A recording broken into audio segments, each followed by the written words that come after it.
வேலுமணி விஜய் 2 பேரும் அதை உங்களுடைய பிரதமர் கனவுக்கு இங்கிருந்து ஒரு 40 சட்டமன்ற நாடாளுமன்ற உறுப்பினர்களை அனுப்புவதற்காக திட்டம் போடுகிற வேலை சரிந்து போச்சுன்னு புலம்பியிருக்கு.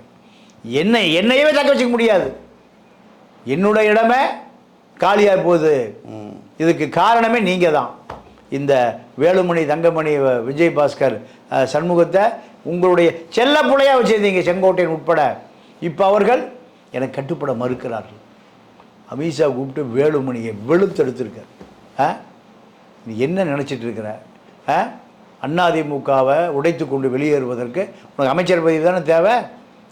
நீ அமைச்சர் பதவியில் சம்பாதித்த பல ஆயிரம் கோடியை நான் பார்த்துக்கிறேன்.